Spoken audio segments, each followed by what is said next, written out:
Good evening, everyone, and welcome to St. Paul's and to this evening's event on climate change and the common good, the Cultural Challenge, organized in partnership between the Diocese of London and St. Paul's Institute.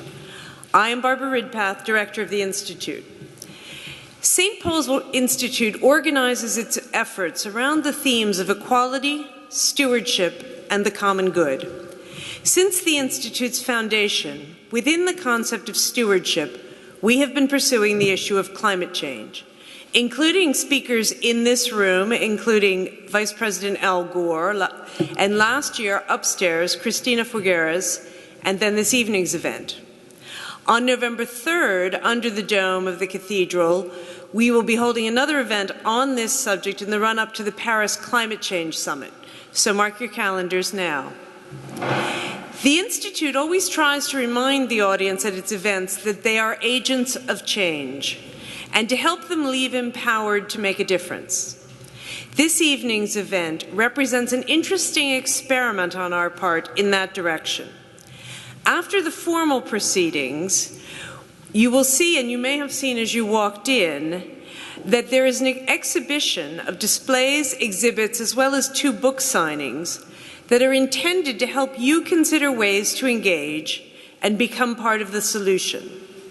We will be hosting a reception in the space outside the chapel at the same time, so hopefully you can browse and talk and have some refreshment as you do so. We hope it will inspire you. Before I introduce your chairman for the evening, I would very much like to thank the Worshipful Company of Educators for their support in this evening's event. As you can imagine, events in the Cathedral use a lot of the Cathedral's own resources, and we are grateful to those who support our work. Combining both resources and innovation this evening, and conscious that we want to keep our events open to all and free for all, so that you never are deterred by affordability in your ability to attend, we have decided to try the idea of taking a retiring collection when the event is over to help support our costs. If you are eligible to gift aid your contribution, there are envelopes for that purpose on your seats. Your support will permit the Institute to continue and to increase its programming. The other little housekeeping detail is if you have your mobile phone with you, however poorly it works in this space, we'd appreciate it if you'd turn it to off, or silent, or vibrate, but not ring. It is now my very great pleasure to introduce the Reverend Canon Professor Richard Burridge, Dean of King's College London, as your chairman for this evening. It is hard to imagine a better chairperson for this evening's event. Professor Burridge has held the position of Dean since 1994 and received a personal chair in biblical interpretation in 2008. He is also chair of the Church of England's Ethical Investment Advisory Group, and for those of you who don't know that organization, I encourage you to get to know it. You have his full biography in your program, but I cannot help but mention the fact that in 2013, Professor Burridge was awarded the Ratzinger Prize for Theology by Pope Francis in recognition of his work on the Gospels, and is, thus far, the only non-Roman Catholic to receive the prize. Professor Burridge.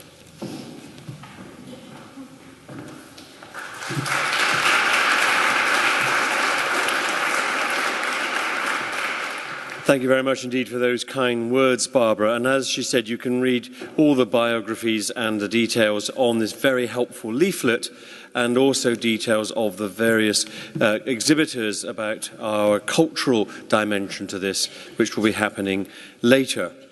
I'm delighted and honoured to be asked to chair the proceedings today. One of the joys of being the Dean of Kings is that you discover your alumni in all sorts of places, such as the Canon Chancellor Mark Oakley here at St. Paul's, and indeed the Bishop of Salisbury is an alumnus and fellow of King's. But I can't forbear not to mention, having had an email from one of our other alumni and fellows this morning, the Archbishop Emeritus of Cape Town, Desmond Tutu, who's currently swanning it around with the Dalai Lama, if you're watching their video stream on writing, do contribute to their new book on joy. But as you know, Archbishop Desmond is a great campaigner on this issue, and he did send his regards to tonight and assure us of his prayers. And so I want to congratulate the Cathedral and the Diocese of London for their work together, and it's really good to see the way the Cathedral and the Cultural Institute and the St Paul's Institute is challenging us in so many ways at the moment on so many important issues, not least of which this issue of climate change. Because it can be seen in all sorts of numerous ways. It's a humanitarian or ecological crisis. It is, of course, a political hot potato, and Bishop Nick and I have been trying to think of our way around things like that this afternoon from the point of view of trying to sort out the Church of England, which is not an easy task, I assure you. It's sometimes seen as a conspiracy of scientists or of big business, or it's an obsession of passionate campaigners. And I've been on leave for the last couple of months. I've come back to find a student occupation in the room next door to my office at King's on this topic. So it's a huge host of things, and how that relates to our Christian life is crucial. It's about how we live our lives as human beings, how we impinge on the lives of each other, and how, really more importantly, how we care about the future generations, our children and our children's children and so on. And because it's not, in one sense, as simple an issue as some of the other kind of major ethical challenges that affect a particular sector. This affects everything, and therefore our life together in society, our cultural life together, is at the centre of this. Our values and how we live up to them, our obligations to ourselves and to the generations yet unborn, how we are to account for the legacy that's left behind us, the social mechanisms that we put together, how we have produced the world which we enjoy, and how large parts of the majority world are struggling to achieve those ends and those goals, and how what we might decide about climate change and energy might impact upon that. And so how we view that through our cultural life, through the arts, through all the various other ways in which we fulfill our lives is really very, very important, and hopefully in a way of overcoming what often seems like a collective denial that's trying to desperately hold back the need for transformative action. As Barbara said, you've got the full biographies, mini-biographies at least, of our various speakers on your sheet.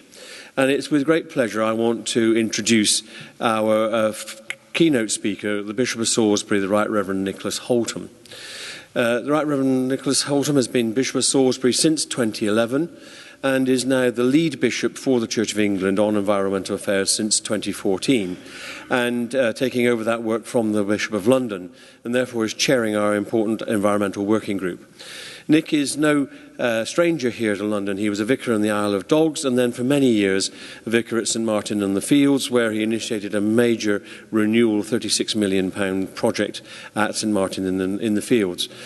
Perhaps even more important than that, of course, he was the parish priest next door to King's and would sometimes meet with the Dean and try and keep us sane and work together. He's a trustee of the National Churches Trust, a vice president of the Royal School of Church Music, an honorary fellow of the Guild of Church Musicians, and also chairs our committee for ministry among and with deaf people. He is an ethicist originally. He taught ethics at Lincoln in the Theological College. His work in particular during a period of election of a BNP candidate in the Isle of Dogs was absolutely crucial. He's always been deeply committed, as you would expect from somebody at St Martin in the Fields, both to the social implications and to the cultural implications of the Christian gospel, and the need to prioritise the needs of the poor and the vulnerable. He's come straight to us today from a residential with his senior staff and the leaders of Salisbury Diocese, where they've been grappling with the impact of the environment on what's going to happen in their diocese. And so please, locally, nationally, internationally, would you please welcome the Bishop of Salisbury.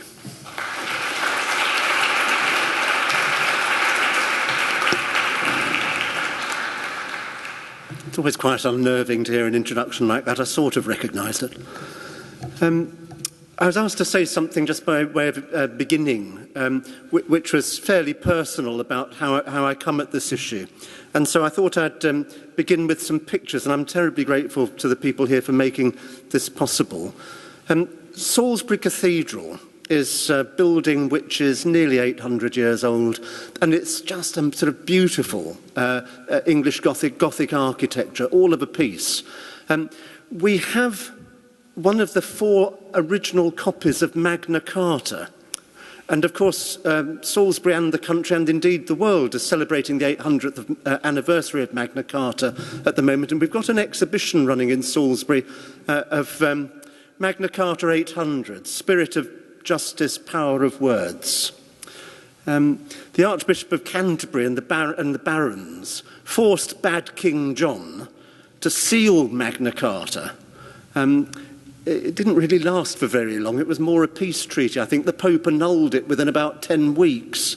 But it established some really important principles about the way in which power is held to account through the rule of law. And it established measures for just dealing.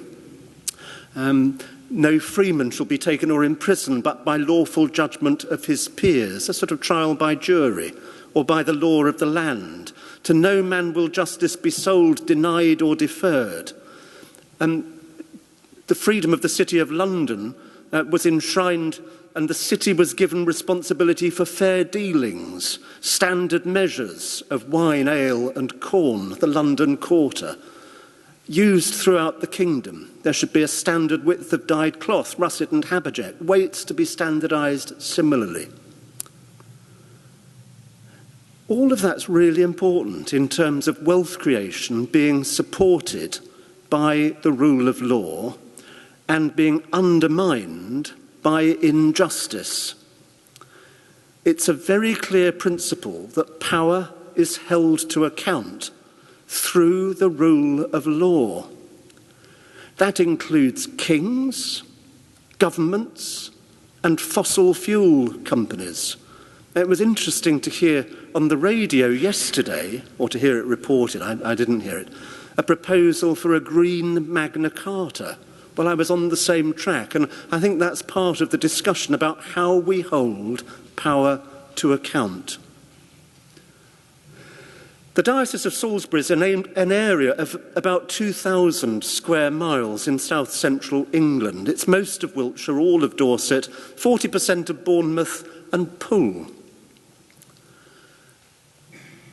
Poole harbours the second largest natural harbour in the world.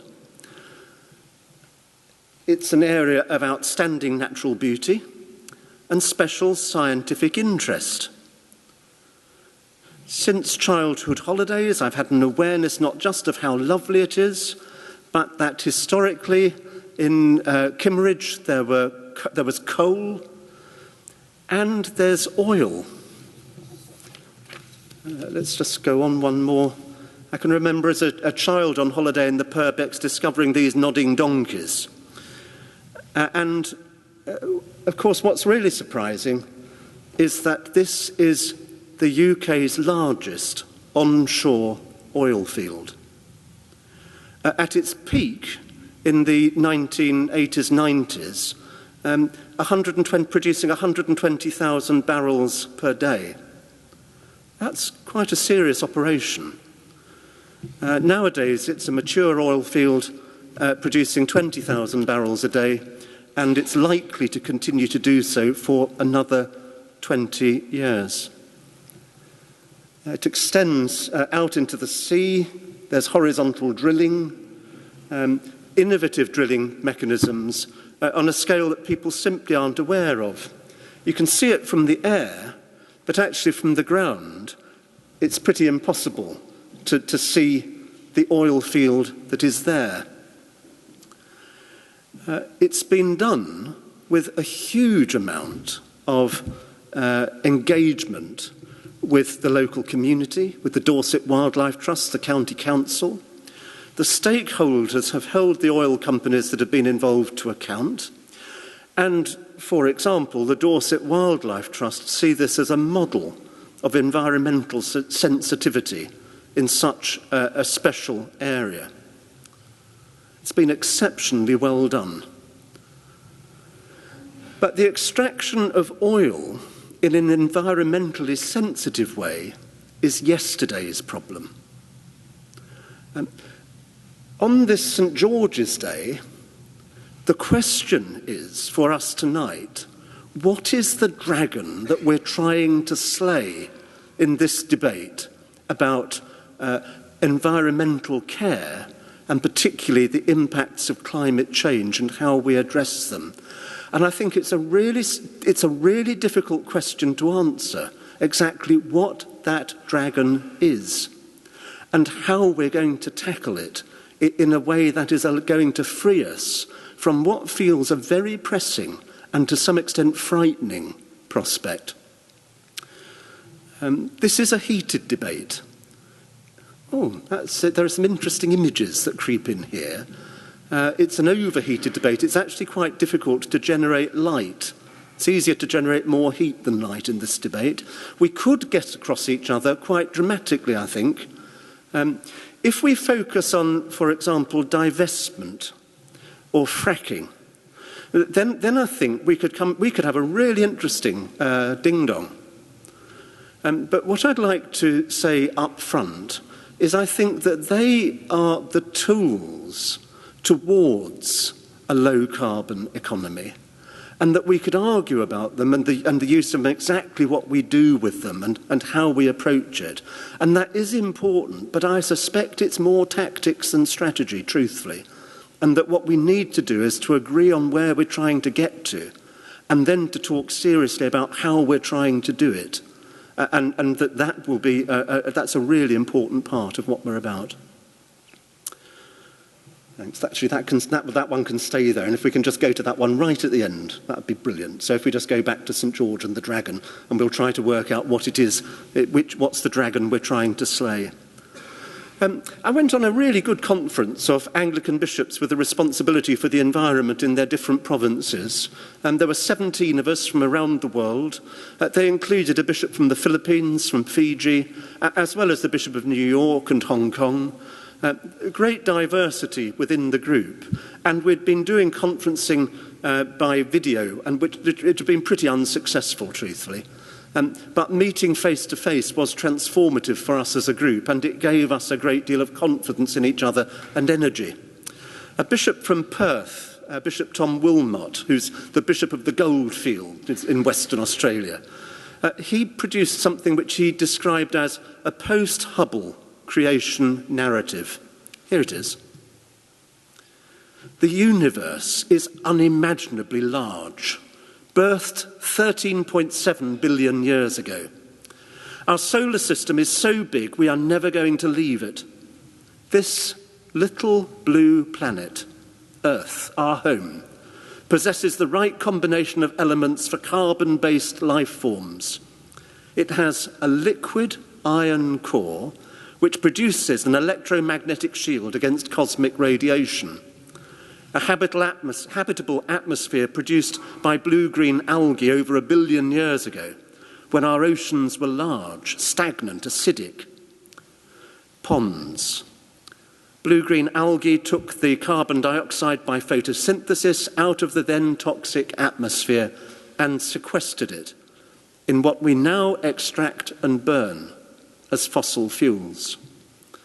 Burning fossil fuels releases this sequestered carbon back into the atmosphere, reversing the chemical process that originally made the planet conducive to life. We have changed the chemical composition of the planet from 280 parts per million of carbon dioxide, which ice cores samples demonstrate has been the ratio for 850,000 years. From 280 parts per million of carbon dioxide to 400 parts per million in the last 150 years. We're currently pumping 90 million tonnes of CO2 into the air each day. The energy equivalent of that, the energy release of that, is equivalent to 400,000 Hiroshimas every day. The violence of that is so striking that you can... Well, I think it's the most vivid image I've got of the violence being done to God's creation. So I think the post-Hubble creation narrative sets a scene in terms of where we are and what we're doing. And that image of violence through the energy equivalent each day is so breathtaking that it sort of highlights the problem. The science, economics and politics of this matter. The scientific collective, that is the United Nations Intergovernmental Panel on Climate Change, say that it is 95% certain that human activity is the main cause of current climate change. If you went to the doctor and the doctor said, well, I'm not absolutely sure, but I'm 95% sure, most of us would take the doctor's advice. The burning of fossil fuels is the biggest source of the problem. As CO2 increases, so does temperature. And although the increase has flattened, since 2002, we've had 8 of the 10 hottest years on record. The warming of oceans has caused average humidity to increase by 4% in 50 years. And the consequence is greater floods and storms. At the conference I went to, there was a bishop from the Philippines, and he showed a video of one of the typhoons. There have been 4 typhoons that have hit the Philippines in the last 3 years, with the strongest winds recorded on Earth. They've destroyed communities, killed thousands of people, destroyed the economic base. And Bishop John gave us all garlands of shells made by women on the beach, trying to find ways of rebuilding their lives. And these garlands of shells actually becoming rather like prayer beads for me in terms of how to pray this. What's happening, the science is pretty much incontrovertible. Most people now accept that it's human activity that is causing climate change in the scale that we're facing it. The economics is also pointing in the same direction. It's 9 years since the Stern Review estimated that climate change impacts will be equivalent to reducing gross domestic product globally by 5 to 20% per year. The Governor of the Bank of England and the World Bank have underlined the problem recently. The UN report that between 2006 and 2010, 179 different countries saw natural hazards become disasters. Even if warming is limited to the globally agreed target of 2 degrees, the costs of adapting to climate change in developing countries could climb as high as $150 billion per year by 2005 to $250 to $500 billion per year by 2050. This is having a huge impact on our sense of well-being, our common wealth. And no wonder the aid agencies are saying climate change is their top priority, because this undermines anything else they're doing in terms of economic development. And the politics, well, it's a bit odd, isn't it, that climate change and the preparations for the UN climate change talks in Paris at the end of the year haven't had a greater presence within the political debate in preparation for our general election. But I think politicians are waking up to the significance of this. Perhaps we all are. But it's proving difficult for them to act collectively. To that extent, full marks to David Cameron, Ed Miliband, Nick Clegg, for signing an agreement which pledged them to work together across party lines to address the challenge of climate change, and to commit to agree UK carbon budgets in accordance with the Climate Change Act, and accelerate the transition to a low-carbon economy, and end the use of unbaited coal in power generation. They're headlines, but they're important headlines, and it's significant to have cross-party political agreement.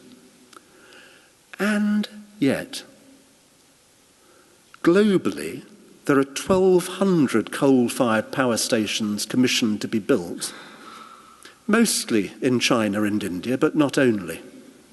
So the science, the economics, the politics all point in the same direction.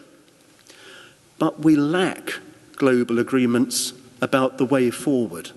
There's a political problem, but I think there's a much deeper problem than that. At root, I think this is a spiritual problem. Well, that's what you'd expect a bishop to say in a cathedral. But at root, I think this is a spiritual problem, and I think it's profound. The Jesuit, Jerry Hughes, who wrote one of the best-known books on spirituality, really, in the latter part of the 20th century, God of Surprises. Jerry died in November, aged, I think he was 90. He produced a book just a few weeks before he died, which is called Cry of Wonder. And in it, he said that we're facing a crisis. He said, we have seen wonderful technical development, but we have become unhinged. We've lost the link between the words we use and what we actually do. It faces us with annihilation. Actually, Christianity's got good resources on this. That's pretty close to what St. Paul said in the Epistle to the Romans. For the good that I would, I do not, but the evil which I would not, that I do. What we say we want and what we do don't match. And that's a spiritual crisis. Jerry Hughes is saying that we know about that, we know about it personally, we know about it corporately. And he encourages us to explore the mystery of our own human experience on the journey inwards. Attending to our inner conflict can reveal to us a vision of the transformation into which we're being invited in all that we're experiencing in every moment of our existence.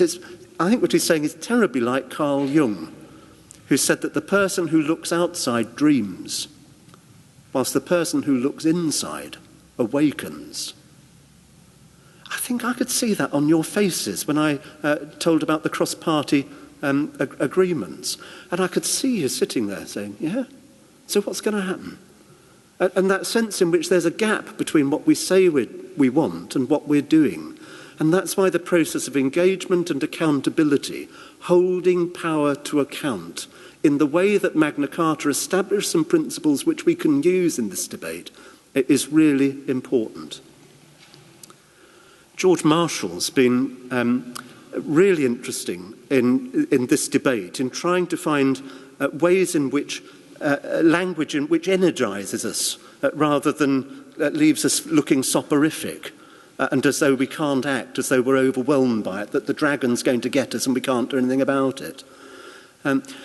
George Marshall recently has been talking about, with some interest, in the religious outlook on life, and the way in which religious people might be part of the solution. We might have the sorts of resources that would be really useful in this debate. To me, as a former vicar of St. Martin-le-Fields, it sounded curiously like Alcoholics Anonymous. Right? We've got a problem. We're addicted to something. We've got a lifestyle which, frankly, we've got so used to, we're going to find it difficult to challenge. And anyway, all the cards are stacked in a particular kind of way because of the way in which the market's been created and is supported.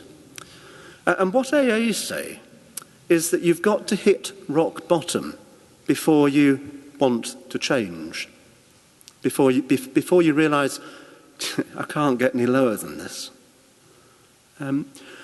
And you've got to believe in a power greater than yourself, because you won't find the energy just within yourself. You've got to have something that you believe in which is greater than you, in terms of a power that's going to strengthen you in order to respond and call you out of the depths that you have entered into, that we have entered into.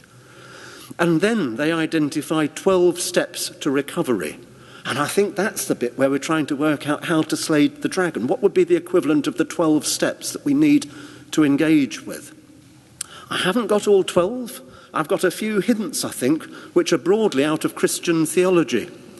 I think we need to develop a much more engaged, interesting, affirming theology of creation, where we give thanks to God for the gift of creation that we have been given. And that's absolutely core to Christian belief, in God, the creator of everything. For Anglicans, one of the 5 marks of mission that was developed in the 1980s is absolutely there to strive to safeguard the integrity of creation and sustain and renew the life of the earth. We need to put a lot more work into this in our churches and in our public discussion of the importance of theology, about what it means for us to be creatures in God's creation, trying to build a relationship which is at one with God and with one another, and which cares for the earth in a way that gives thanks for everything and respects the integrity of creation. There's some interesting work gone on. Patriarch Bartholomew, the Orthodox Patriarch of Constantinople, has been outstanding in developing a theology of creation.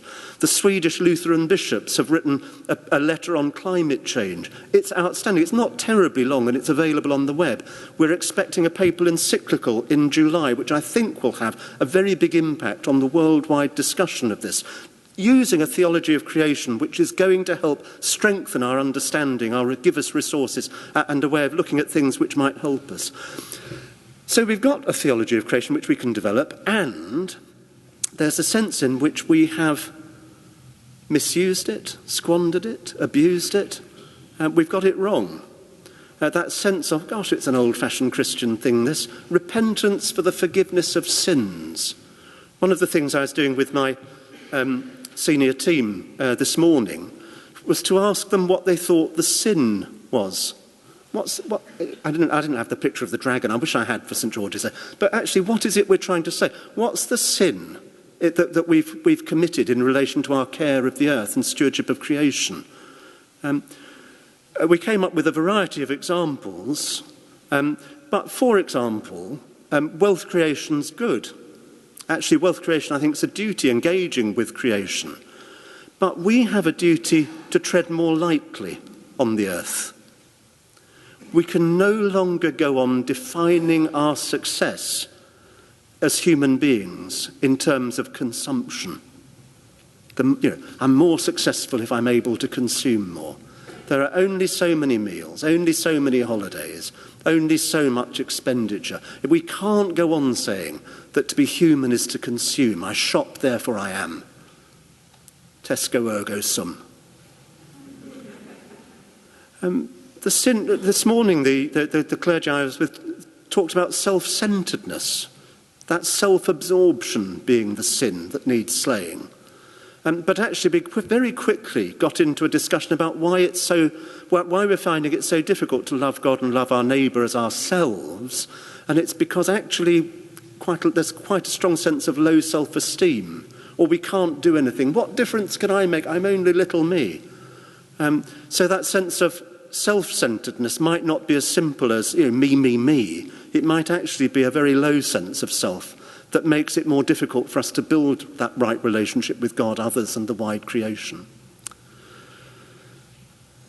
Thanksgiving for creation, a theology of creation, repentance for the forgiveness of sins, actually taking the trouble to try to name the dragon or the dragons. Jesus summarised the law, love God and love your neighbour as yourself. Who is my neighbour? Well, actually, the story that Jesus told of the Good Samaritan is a story of the neighbour being beyond limit. And what's even more striking about that story is it's the outsider who teaches us the meaning of the law. It's the Samaritan. And for a Jew in Jesus' day, the phrase good Samaritan would have been an oxymoron. It would have been a bit like saying there's such a thing as a good Chelsea supporter. Right? It doesn't go together. But that person becomes the person who shows us the meaning of the law. One of the things that the church has as a strength is that we have a commitment to care for the poor. All of the church's development agencies have climate justice as the top priority. And in the conference of bishops that I was at, one of the things that we recognised in our conversation was the importance of listening to the voices of the poor, of indigenous people, of women, of people who often are on the edge of the political discourse. And there's a real strength that the church is local everywhere. Actually, we have a network of relationships which makes it possible to hear the experience of other people. At the conference I was at, the Bishop of Edmonton, Bishop Jane, this is in Alberta, Canada, not London. Sorry, that's a Church of England joke, but the thoughts of a female Bishop of Edmonton is so inconceivable. It's delightful. The Bishop of Edmonton, Jane, lives in a region heavily dependent on oil for the success of the economy. And we agreed, all of us agreed, that our politicians need to be strengthened so that binding, fair, ambitious and accountable agreements can be made at the UN Climate Summit in Paris at the end of the year. Bishop Eleanor from Swaziland, she said, my country's got really rich deposits of coal. So what you're saying is that you can have the benefits of burning coal in your economic development, but you're telling us we can't, we've got to leave this stuff in the ground. Is that right? The Bishop of Fiji, Api, said, it's really important that climate justice and economic justice go together. Now, for me, those three different stories from three very different parts of the world, the church local everywhere, but actually having very different perceptions from a diocese and a region very dependent on the oil industry to a developing country with rich resources of deposits of coal that we're saying you've got to keep in the ground, and a bishop in the Pacific Islands saying the sea is rising and my people are going under. How do we hold that conversation in relation to climate justice?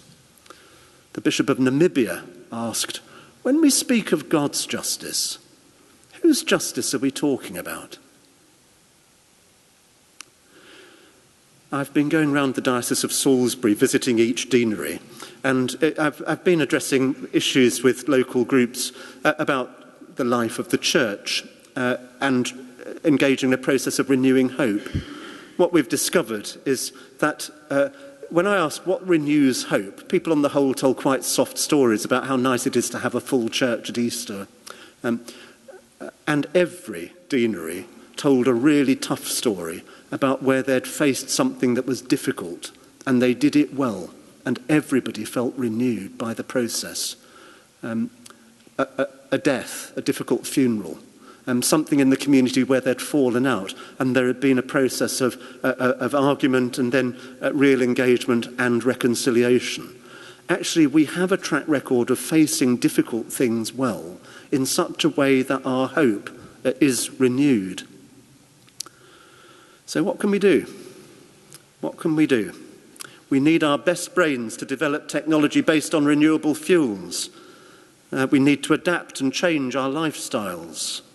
We need to encourage our government to make international agreements. We need to use the international networks in order to do this. The consumerist period is over. It's not a competition about who can consume most, and it's not just about me. We're moving to a period in which we will have to live more lightly on the earth for the common good. The conference came up with a report which was based on, I think, quite simple Christian theology.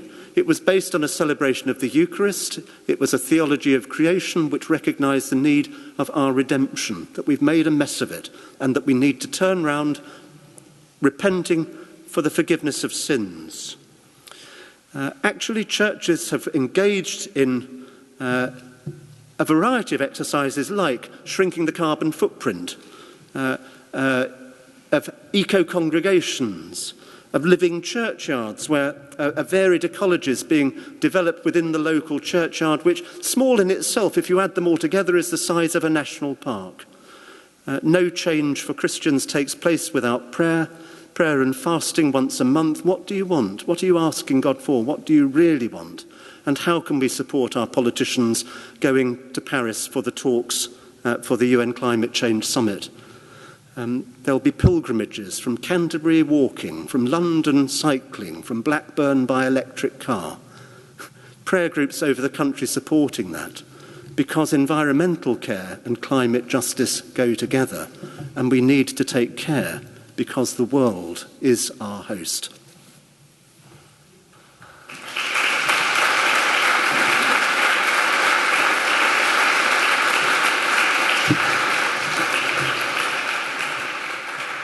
Thank you very much indeed, Bishop Nick.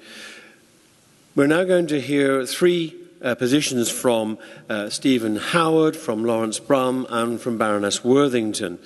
Their biographies are there in the sheet, but I will say a brief word to introduce them. Stephen Howard will speak first. He's the Chief Executive of Business in the Community, which I think was an initiative initially in partnership with the Prince of Wales, trying to bring the business into its impact upon the community. And Stephen's held a number of different executive and non-executive roles, which enabled him to bring a wealth of senior management expertise in the corporate sector to business in the community. He's particularly known for his work on homelessness and poverty, which has involved him in a non-executive directorship in Habitat for Humanity, and a number of other non-executive directorships. Would you please welcome Stephen Howard?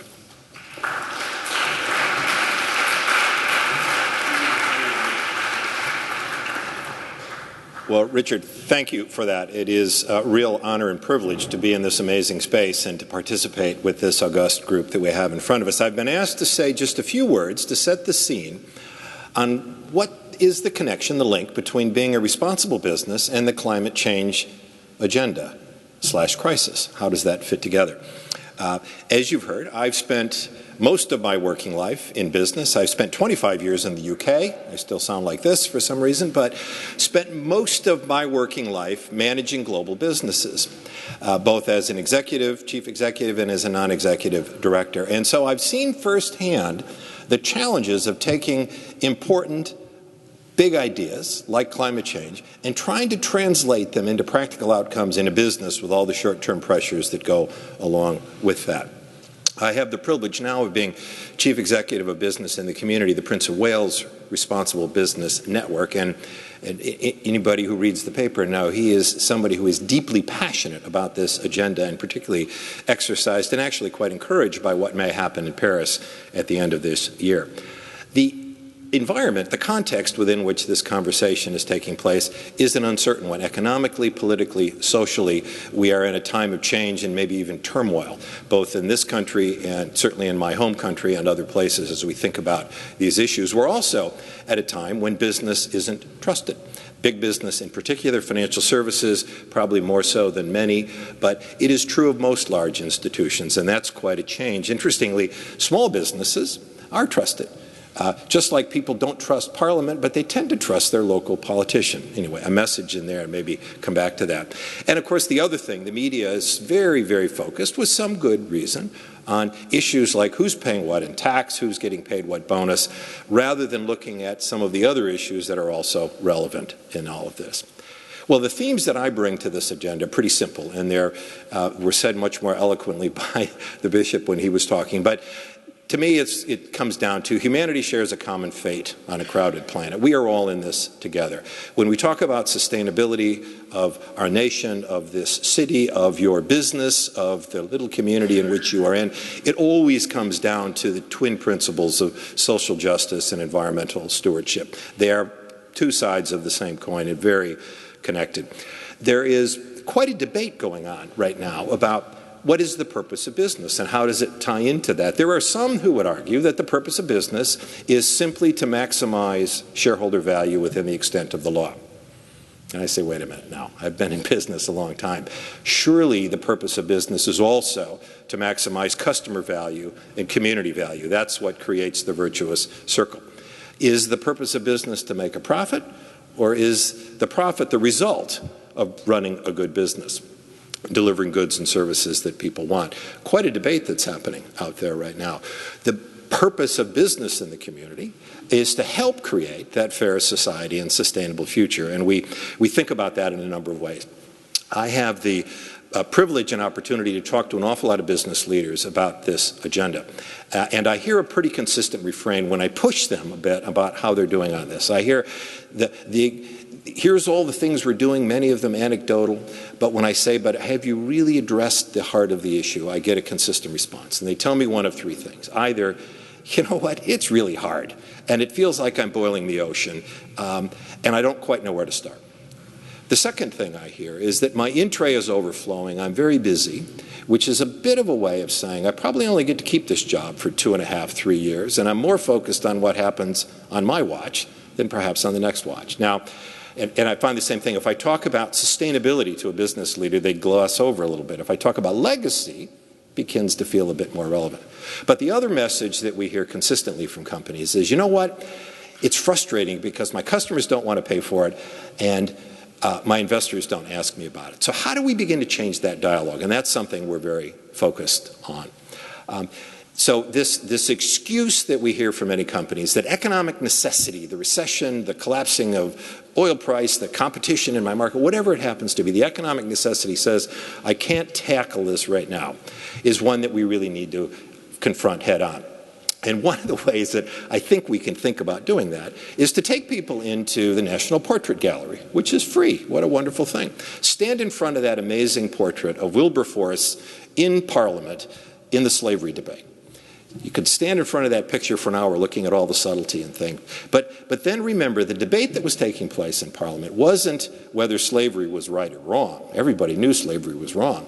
The debate was, economically, can we afford to change just now? Does economic necessity say we have to postpone that decision? Seems like a preposterous thing to say and to argue by today's standards. What are the things that we're doing that contribute to that?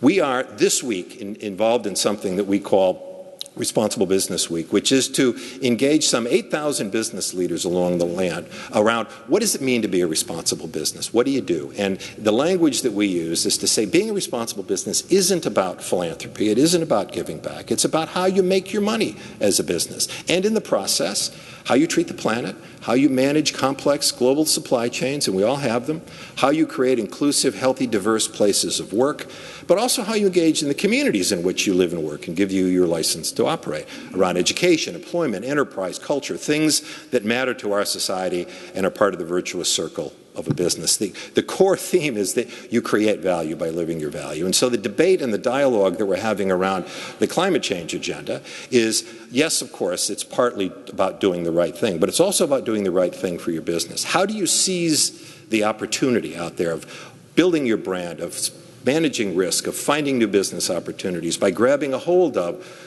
the circular economy ideas, by recognizing that technology is out there ready to vaporize your business unless you think a little bit differently. If you are a DIY supplier, you really have to answer the question to yourself, am I in the business of selling drills or am I in the business of selling holes? And how does that begin to change my economic philosophy and the business practices that I'm going to bring in to all of this business? So when we think about measures of success, one of the frustrations that we often have is that we use things like GDP, which of course doesn't measure wealth distribution and it doesn't measure pollution and impact on all of that. It certainly doesn't go to the heart of the issue. And so when I talk to business leaders, large and small, about success in communities, I say, look, it isn't about GDP. It isn't about house prices. Those of us that live in London love to talk about house prices, or share prices. It's about the character of the people that live in our communities, men and women who work hard and dream big, who love their families, who serve their communities, who create opportunity. That's the virtuous circle of success. And if we aren't alive to, and if your business model isn't alive to these climate change issues, you're going to find yourself on the receiving end of all of this. It's a missed business opportunity, and we're working with them to create the practical tools and things that they can do, but also the conversations that they need to have with their investors and with their customers and all of that. Thank you very much.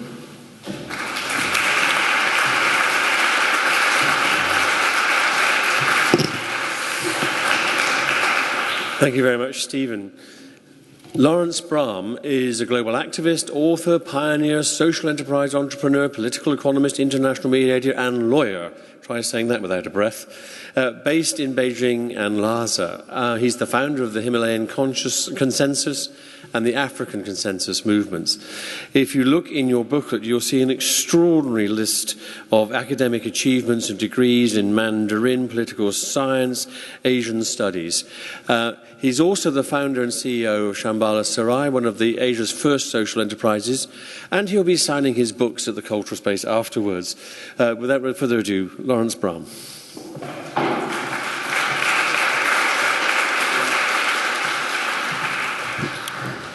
This is a really good room in which to give a confession.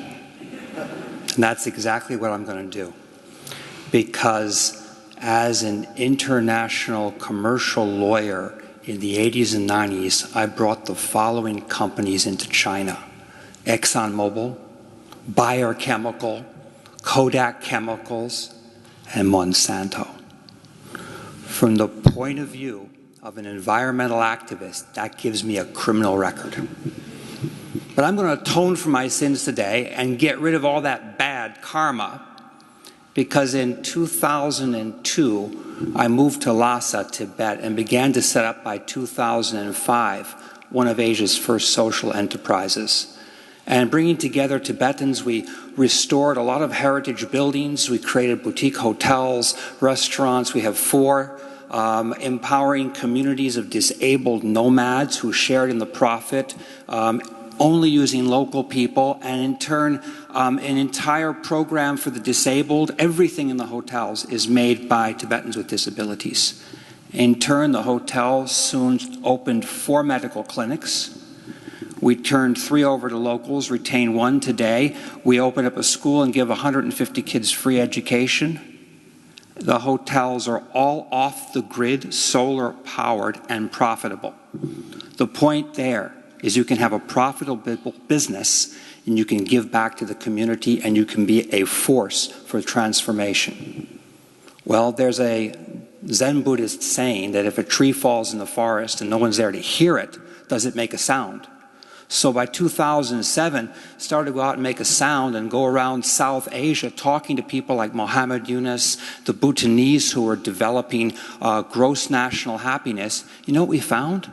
We're not the only ones out there. Lots of people are doing this. They're revitalizing their communities all across the region, and not only in the Himalayas, but also in Africa, in Europe, because government is dysfunctional and aid doesn't work, and facing the challenges of climate change, they have to mitigate the conditions around them, and they're using small business to do it. So we came up with an economic paradigm, sort of an opposite to the Washington Consensus. We call it the Himalayan Consensus. 3 pillars. Protect local identity, culture, who you are, your heritage. Way of life, which in turn, many of the traditional values respect the environment. But second pillar, do it through a business. But that means changing the nature of our financial architecture, which is totally focused on bringing capital to the 1% of the 1% trading derivatives, most of which are in fossil fuel. So we have to get capital to the community, to people, not through austerity. And 3, protect the environment, but more so, protecting the environment and all of the innovation, technology, and opportunity in converting from fossil fuels to renewables, efficient energy, insulation, and water conservancy methods is going to be the next business driver for this century. It is an opportunity. And so, why do we call it the Himalayan Consensus? Well, the Himalayas, the nations of this region, share snow caps which support the following river systems. In China, the Yangtze, the Yellow. In Southeast Asia, the Irrawaddy, Mekong, and Salween. In South Asia, the Brahmaputra, Ganges, and Indus. Those glaciers support 1/3 of humanity. So if those glaciers melt because of global warming, people are not going to have food and water to drink. There's going to be war. War over resources. Just about 2 months ago, I was in a working group with the Prime Minister of Bhutan and a room full of scientists. And he stood there and he says, the scientists are arguing over the glaciers and the climate change and what's going to happen. I don't want to hear the argument. My glaciers are missing. I don't have them anymore. What do I do? Give me an answer. And that brings me back to China, where I've spent much of my life. In the past 2 years, I've worked with the Chinese Ministry of Environmental Protection because China is the #1 emitter of carbon. 70% of China's energy is coal, enemy #1. The other side of the Himalayas is #3, India. #3 carbon emitter. And of course, the second is the United States, my country, where they don't believe that climate change exists, That's another issue. But we mapped out in China a set of answers, and it doesn't require 12 steps, it requires 3 big ones. And those 3 big ones are, first of all, changing the GDP model, what you just talked about. Because all of China's hyper-growth, which has created all this carbon, is based that GDP is going to keep the population happy and create social stability, but it's not creating social stability. You can't breathe the air, and 70% of the water, surface water, is too toxic to drink now. That's going into agriculture. that's causing health problems, if you actually factor the cost of growth, the cost of repairing the planet, repairing people's health, all that goes back to the taxpayer, all of it goes back to enterprises. You don't have growth, you don't have 8% growth, 7%, maybe you don't even have 2% growth. So changing the paradigm of how we measure economic health is the first thing. The second is infrastructure investment. If you're going to have fixed asset infrastructure investment from things like quantitative easing, which is putting all the money in the capital markets being traded on derivatives of fossil fuels, put it into the conversion of power systems from fossil fuels to renewable. The technology exists. It's all there. It exists here in Europe. Go from coal to renewable efficient energy and create jobs through that, jobs for PhDs, technical people, engineers, and blue collar. That can all be done. And the third is credit fiscal policy to drive businesses into doing the right things. We can have a concept of conscientious capital, but you need credit fiscal policy to drive businesses to go into efficient energy systems and to make those systems.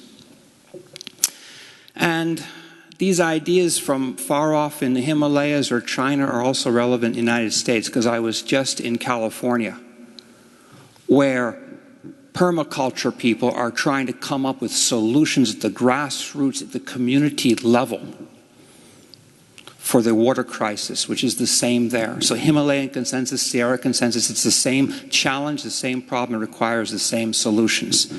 But to finish, I just want to say, if we're going to change the economics, we have to change the assumptions, which means changing the values. So I'd like to leave you with a story that comes from Tibet. And I used to tell this in teach-ins in Zuccotti Park during the heady days of Occupy Wall Street. It's a story about 4 animals and a tree.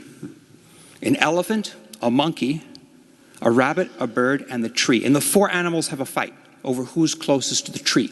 And the elephant says, I'm closest because I bathe in the tree's shadow every day. And the monkey goes, no, I'm closest because I eat all the fruit every day. And the rabbit snickers and says, no, I nibble at the root of the tree, so I'm the closest. And the little bird says, no, I'm the one who's closest to the tree. And all the animals laugh. And the little bird explains, because it was me who brought the seed that planted the tree. This story reminds us of the economic theory of the interconnectivity of all things and the power of giving more than taking. And every kid in the Himalayas, even kids who have no education, know this story. The day they teach this story in the curriculum of a Harvard Business School is the day we begin to have real change. Thank you very much.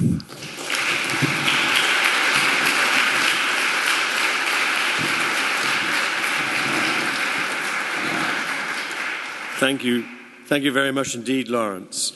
To take time out in the middle of an election period for any politician is a difficult time, but it's a mark of Baroness Worthington's commitment to this that she's with us tonight. She's the Shadow DEC Minister in the House of Lords, a member of the Shadow DEFRA team. She's a leading expert on climate change and carbon trading. If you look in her biography, you'll see she's been involved with Operation Raleigh, Friends of the Earth, and setting up the Big Ask campaign. But more latterly, she's moved to the energy industry to try to look at new ways of doing energy with Scottish and Southern Energy, and launching sandbag.org.uk, and with the Weinberg Foundation on trying to find new and cleaner forms of power. Ladies and gentlemen, Bryony Worthington.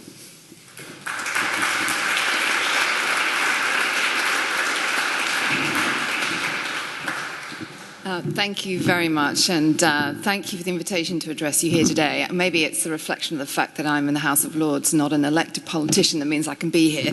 But I am very actively involved in the campaign. But my passion is not politics. My passion is environmentalism and solving climate change. And it's for that reason that I was put in the House of Lords.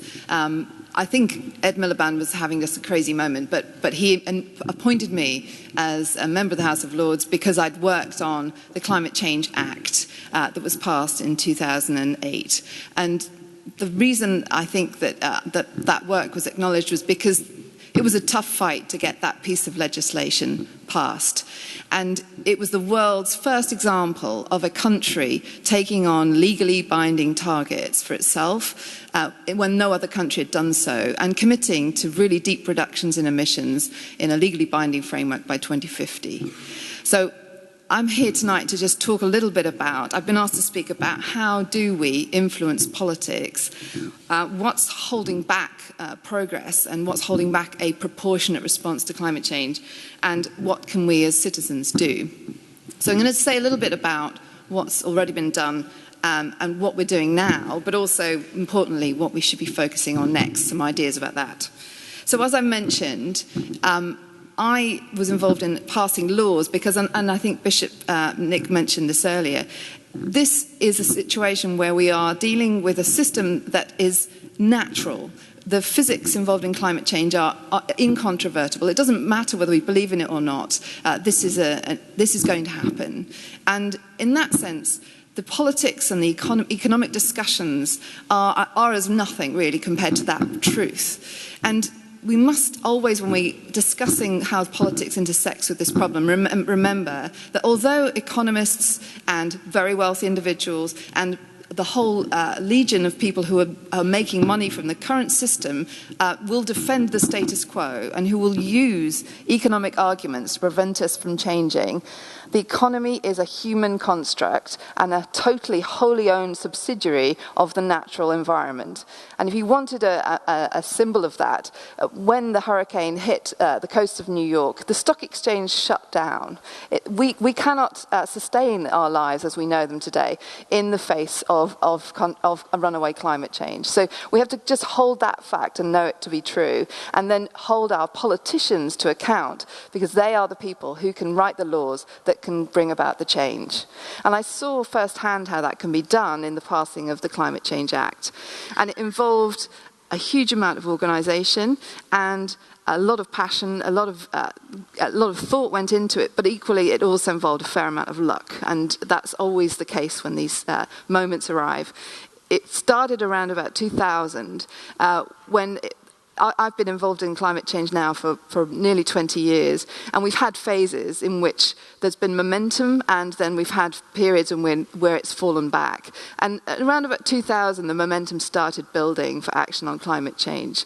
Some of the science was becoming more clear, NGOs were being more outspoken, and we were running into a phase where there was a general optimism that we could find a deal, a climate change deal. And since that law's been passed, it's had an amazing effect. We've now seen multiple countries looking at that model and starting to take similar action.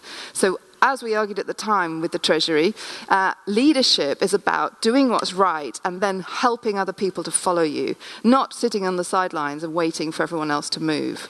So my message, I guess, tonight is that a huge amount has already been achieved, especially in the UK, and we are seeing progress around the world. But there's still a huge hill to climb. This is an existential risk, and we need a proportionate response to that, and we're not anywhere close to that. So I think there are two things that need to happen next. Bishop Nick also touched on some of the tactical skirmishes that are going on around fracking and around different technology discussions, and indeed the divestment movement. These are important campaigns, but they're not strategic. The strategic thing that we need to do is to address two fundamental problems. One is the tragedy of the commons, which is that it isn't possible for any individual or any country or any city to solve this on their own. We need global action, and that is a challenge. And we heard again some of the geopolitical issues that come when you try to tackle this as a global community. We don't have good governance structures. The UN is difficult. It's not the pure UN that was born out of the post-war period. It's now a very complex place to try and negotiate anything. But we have Paris, and we will see, I think, in Paris a deal being crafted and being agreed, partly because we now have leadership in the form of the US. The US has always been very slow to move on climate change, and with Obama in his second term as president, very eager to leave a legacy on this issue, he is showing genuine leadership. And that leadership is unlocking goodwill in China. because China has always maintained that they would not act on this unless the US acted too. And now we see the two countries, the two major economic blocs, joining Europe in agreeing that this needs to be done. So the tragedy of the commons is there's movement. We may hopefully see a breakthrough. Paris won't be the final word. It's most likely to be a very symbolic deal with a lot of details still to be worked out. We are not going to stop at Paris. There will be COPs after that, meetings after that, implementation plans. Paris will be the start, not the end, but there is a very good sign that we will achieve a breakthrough there. The second tragedy is the tragedy of the horizon. And this was highlighted recently by the Governor of the Bank of England, Mark Carney, when he said, we live in a world where financial markets and the financial system are applying ever shorter timescales to their decision-making. And we are sitting here in the beautiful St. Paul's Cathedral, right in the heart of the City of London. And the City of London, to steal a phrase from Bishop Nick, could be described as slightly unhinged. It has become detached from the real economy, dealing in ever more complex and obscure forms of wealth generation. But they maintain this illusion of growth, which is it's a figment of imagination, really. And we must get the economy back to reattached to the real world and start reinvesting in infrastructure and in a cleaner society. How do we do that? Well, we can have a discussion, and there are lots of smart people. In fact, where are all the smart brains today? Many of them are in the City of London, because that has been the thing that has been drawing people in from universities over my experience in my lifetime. The smartest people all end up working within probably a few miles of here. But if they're asked and if they're tasked by politicians with solving this, they will be able to come up with solutions. And I was heartened to hear Laurence mention some of the ideas that I'm hearing being discussed now in a number of places, including the use of quantitative easing to green our economy, including the use of different fiscal policies to try and ensure that we can collect revenues from the people who are causing the damage and spend it on the solutions to the challenge. Now, St. Paul's is an incredibly fitting place to be having this discussion, not only because it's a wonderfully spiritually stimulating environment, but its location in the City of London is hugely important. If the UK has anything it can do globally, it's to use its knowledge of the financial sector and the people located in London to help solve this crisis. But there's a third reason it's important, and that's because it was built on the back of a coal levy. The coal levy was passed by a piece of legislation was passed to levy a fee on coal being brought into the City of London, and it was that levy that built this wonderful, wonderful, lasting monument.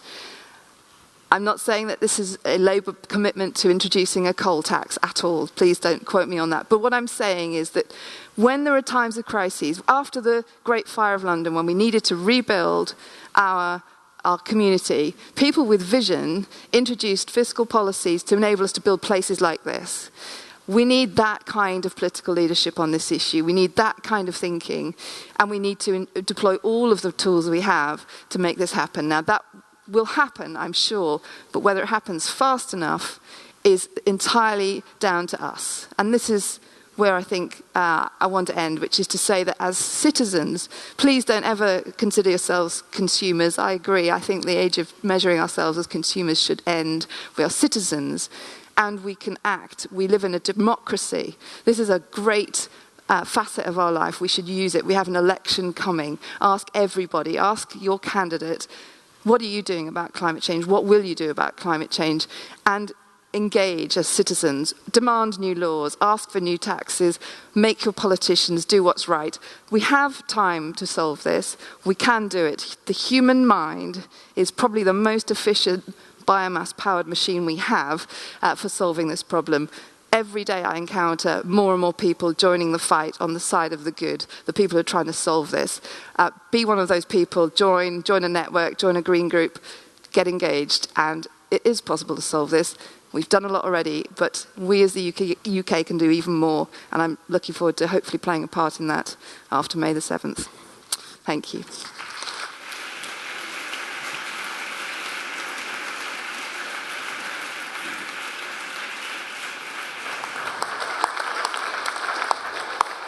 Okay, our speakers are all wonderful, and they've been terrifically self-restrained in order to give us a little bit of time for questions from the floor. I'm going to be absolutely ruthless and cut you off if you start making a speech. There are a couple of roving mics. There's one here at the front, and there's one somewhere at the back.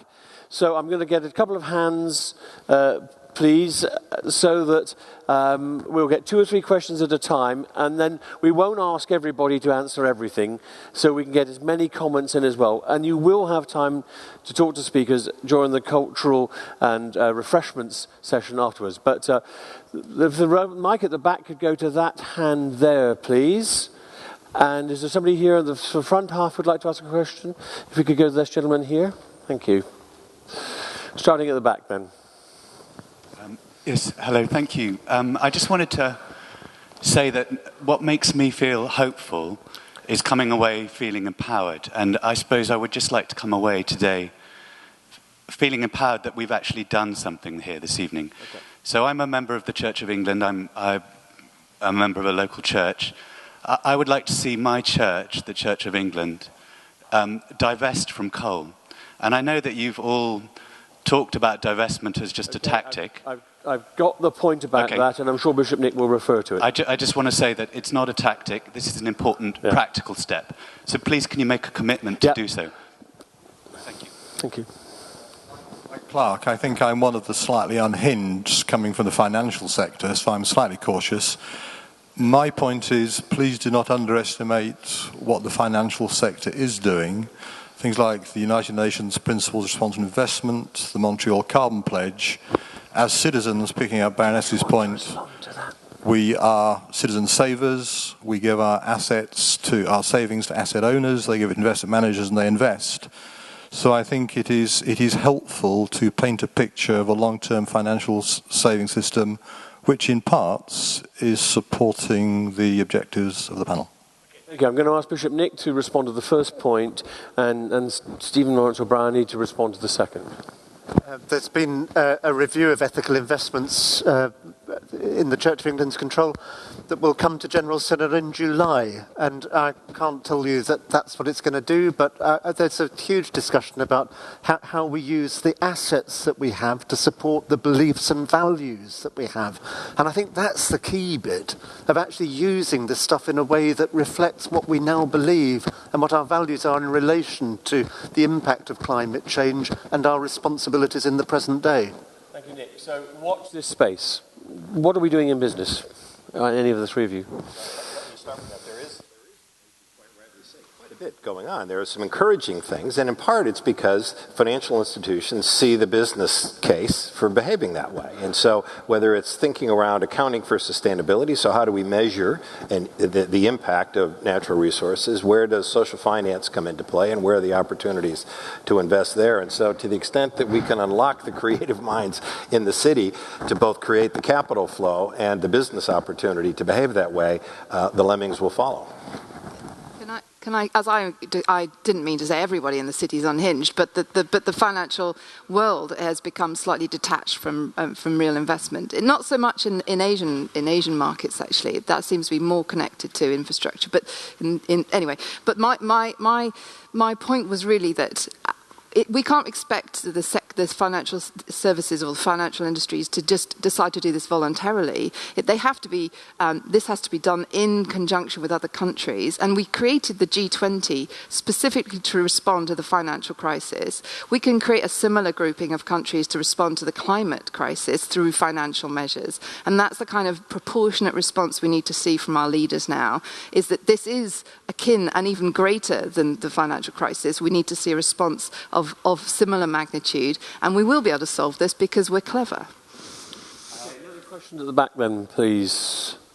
And somebody at the front, there's a lady there. Yes. Thank you.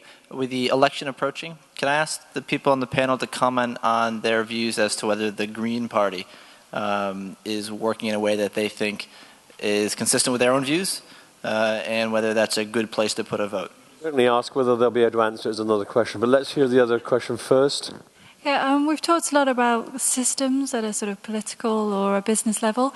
I'd be really interested to hear your thoughts on individual empowerment. So something to take away for the people here advice on what we can do as individuals. What can we as individuals do? Okay, who would like to comment on the Green Party agenda? Laurence? I'll comment not because I know about your politics here, but I've joined Jill Stein's campaign in the U.S., who is running for president from the Green Party.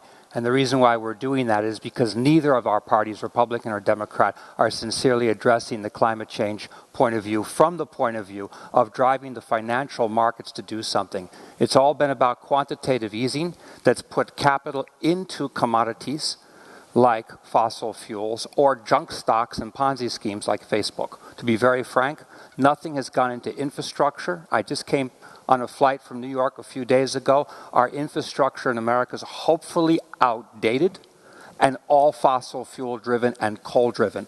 And it really requires a policy that's going to see youth, innovation, technology as an opportunity for the capital markets, for finance. And I want to rest the derivative traders, let them rest assured one day the price of water will be more expensive than oil. And that's going to be something that they're going to have to invest in, and invest in the systems to retain it. I think a member of the House of Lords should comment. I would say this, wouldn't I? But just think back to when we had George Bush versus Al Gore. Ralph Nader stood, he split the left, we got Bush. Thank you, Bryony. I'm going to say something I never thought I would hear myself say, but this is where the country could learn something from the General Synod of the Church of England. And that is because we have a thing called single transferable vote, where you can vote for minorities and still your vote then goes on to others, rather than this antiquated first-past-the-post system that we're using here. There's not much that we can learn from the Church of Synod, but that is at least one thing. I'm going to ask the Bishop or Stephen if you'd like to comment to the question about what can we do as individuals. Actually, I was going to say something about the importance of empowerment. Nothing breeds success like success. Doing things locally makes a big difference. I'm really taken by the living churchyards I've come across in my diocese and the way in which they've generated a conversation in a community, not just church, but with the school, with the wider community. So 20 years ago, and just occasionally now, the bishop got lots of letters saying, "Dear Bishop, they don't look after the church like they used to, it's not proper." Now people are really proud of the way in which they've created a ecologically diverse place, which has been enormously successful at getting people to think about the responsibilities. Those things are really helpful in giving us a sense of there are things we can do that make a difference.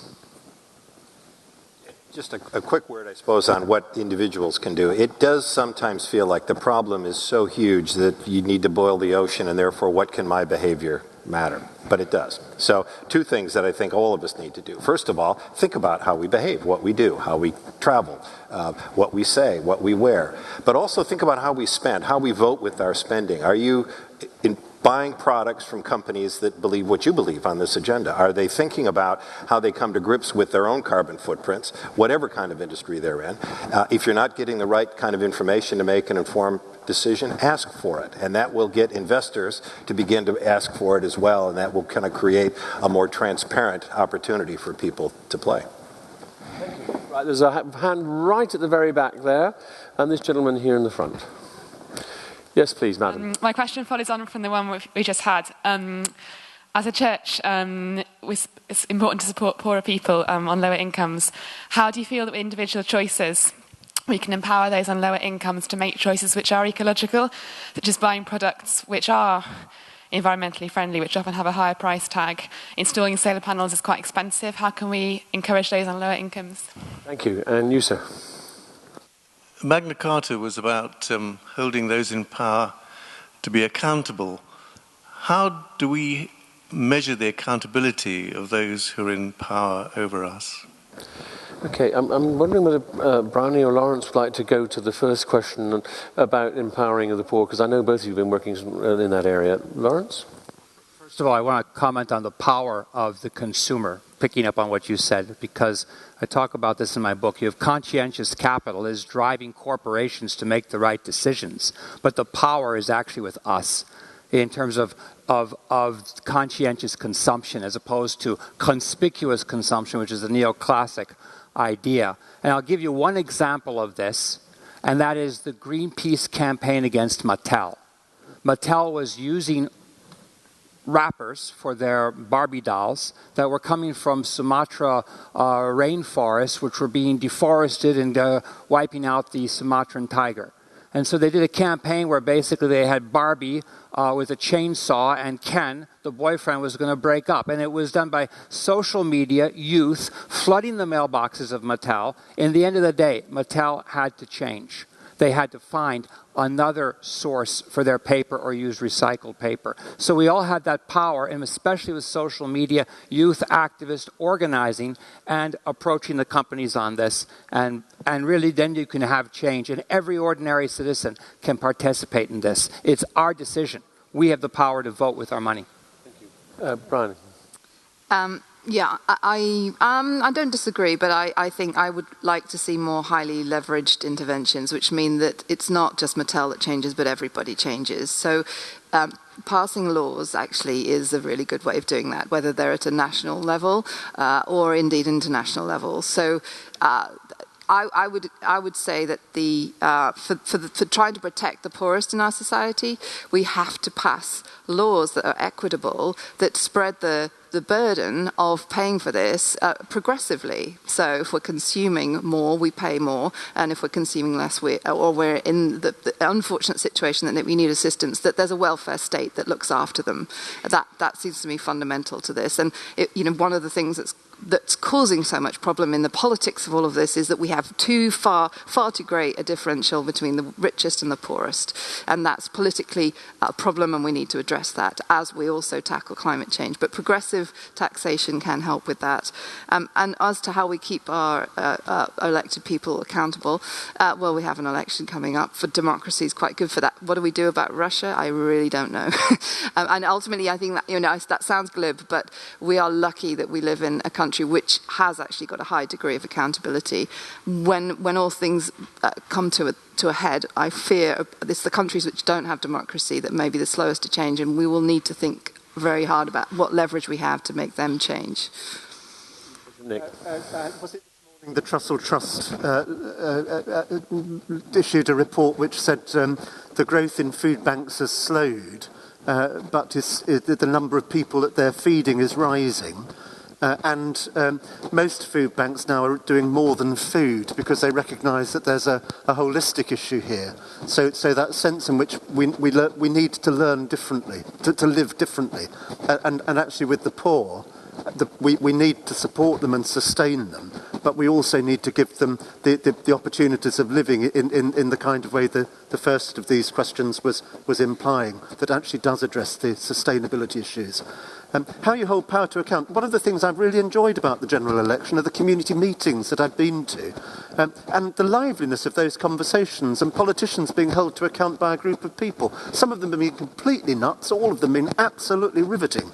And citizens groups like London Citizens, 38 Degrees, I think there's a huge amount there which extends that sort of social media use that Laurence talked about in a way that is very engaged, face-to-face, local people working together to build agendas about what they want addressing. In my misspent youth running rock bands, I used to find the difficulty of knowing the precise moment to leave the stage when the audience still wanted more. I can see that there are hands, and I know you want to hold these in power to account. You may be able to do that over a glass of wine, but I'm going to bring the Q&A to a close at this point, and just ask each of our panel, standing where they are, to save time from going to stand up and give us 1 minute. We'll go let's start with ladies first, from Bryony, and work our way up to the bishops in the last position, which is clearly where they should be. 1 minute on what they would like us to take away from tonight. Okay, well, thank you again for the opportunity to come here tonight, not only to address you, but also to listen to these fantastically stimulating speeches. I'm leaving feeling empowered, so I hope you are too. My 1 minute, all I would say, I suppose, is it does feel like a huge issue, and it feels very difficult to know how you get a purchase on it. But please go away tonight knowing that change is happening already. It isn't true that this is just people are just waking up now. We've been in the UK supporting renewable energy since 1990. 1990 was the year I went to university. I didn't have a mobile phone. Nobody used laptops. Computers, they were in a room somewhere. We had to go and visit them. The world has changed phenomenally in the last 25 years, and in that period, we have seen these technologies, renewable technologies, move from a sort of niche thing to a big industry. And I get lobbied now as a shadow minister as much by the renewables industry as I do by the fossil fuel industries. So the change is coming. And we have another 25 years before we're likely to completely use up the so-called safe carbon budget, global carbon budget. So let's take hope from the fact that the last 25 years has seen a massive revolution, the digital revolution, and let's make the next 25 years all about the clean energy revolution. And we can do it. There's no doubt in my mind we can do this. We need to just work together and think smart. And as you go about your daily life, think, if anything irks you or you think, this doesn't make sense, think about which law you would change to make that thing go away, and then lobby your politicians to pass that law. That's what they're there for. That's what they can do. Thank you. Laurence. I'll ask you to think counterintuitively. When you hear it on the news or somebody says this is the way it is, ask yourself whether it is or not. And what I mean by that is we talk about all the discussions that are happening at the national level. In my country, we have an oligarchy of the fossil fuel industry. Change is not happening at the top. Our Congress doesn't even believe that climate change is a fact of life. However, what I get inspiration from is the young people and communities, because whether it's in the Himalayas, Nepal, whether it's in Africa, whether it's in California, it's happening at the local level, and that means you are empowered. Whether it's changing the light bulbs in your house to conservation light bulbs or solar panels on your house, communities, community by community in Rwanda, they have reduced fossil fuels to less than 50% of the total energy needs of that country. And that is by going to diversified, decentralized power. It's being done at the community level, and a lot of it's being driven by women and women's groups. And I see that all over, and of course the proposals we're preparing now for Governor Brown of California that's facing a huge water crisis are coming from the community level. They're coming from permaculture people, transition towns of America. It's all starting with the small. People who have pioneered this stuff in their backyards have gotten an entire community behind it, and then a town. And so never underestimate the power of a single idea, because it can be transformational and take you in all kinds of directions and ultimately change state policy. So you're the power. Go do it.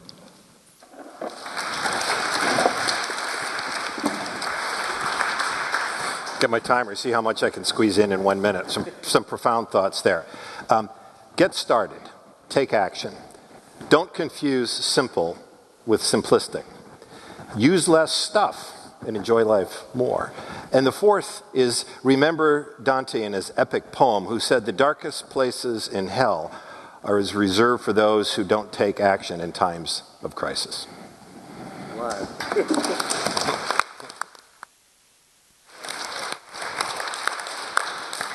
The pressure's mounted as though it's gone along the road, hasn't it? I'm not sure I'm going to come up with the 1 minute that says, yeah, that's the thing to do. But I've really enjoyed the imagination, the creativity, the engagement of the discussion tonight. And actually, I've enjoyed the sense of collaboration between people of different perspectives and the way we can do this together. I'm really struck that as the bishop of a diocese in which a large proportion of elderly people live, Dorset has the largest proportion of retired people of any region in Europe. Since taking on responsibility for this issue, I keep engaging with young people. So the sort of thing Laurence said, it's been very much my experience that people are passionate about this. What I want you to leave you with is the picture before this of St. George and the Dragon. I am really puzzled about how difficult it is to identify the problem. What's the sin? Laurence, when you were in China for Exxon and Monsanto, what was it you were doing wrong? And I think that's because your life experience is actually that's something we're all grappling with. That's why the story had such resonance. Because if we can identify that, then it becomes easier to identify how to turn away from it, both individually and corporately. So, of course, what the Bishop wants you to do, go away with, is to think about what is it that we need to repent from and turn towards, and to put it positively, what is it we want to pray for? Because that will tell us where our heart is and will help to empower us and help us to find God's future.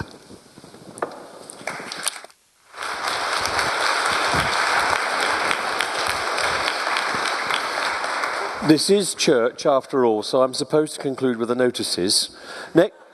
Next week's services will be as usual, but on your seat you will find a flyer of the next event, which is on May the 7th, Beyond Election Day, Power, Money, Government and Responsibility. No, sorry, that's Wednesday the 29th, I'll start that bit again. It's taking place next week, Wednesday the 29th, looking forward to what happens beyond the election of May the 7th, and how do we get politics and business working for the common good. Do pick up the flyer, do publicise it, and make sure you book at the address given. Secondly, we've managed to persuade the Cathedral to allow us to stay beyond 9 o'clock, which is when normally you turn into a pumpkin. So we have the best part of an hour up until about 9:15 to enjoy the extraordinary displays, which you'll find on the back few pages of your booklet, and a wonderful map to find your way around there. There's also some wine and soft drinks and refreshments to do that. So do please, that's a very important part of the evening, and it will also be a chance for you to engage with our speakers, some of whom I know can stay for some of the time. And don't forget Barbara's comments, because it is church, about the retiring collection. But I must end with a huge thank you to Barbara Redpath and to the staff from St Paul's Institute, to those who've been going around with roving microphones, those who've been switching it off so you don't get the sort of comments coming from the other side of my rumblings in my tummy or whatever, for the people who put up the PowerPoint at the last minute. It's been an extraordinary evening. It sounds like the beginning of a bad joke. What do you get if you put a bishop, a businessman, a lawyer, and a member of the House of Lords all together in a crypt? I wish I had a punchline for it. But I've got down here an extraordinary evening, actually, Bishop. If you do see a purple shirt, you should hear something about, the two things you have to let a bishop do is to give us forgiveness of sins and a blessing.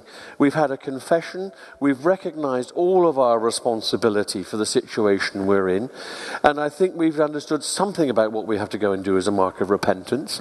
And I'm not going to ask the bishop to give us his blessing, because I think all four of them have given us a blessing by their presence tonight. So will you please thank Bryony, Laurence, Stephen and Bishop Nick. Thank you very much.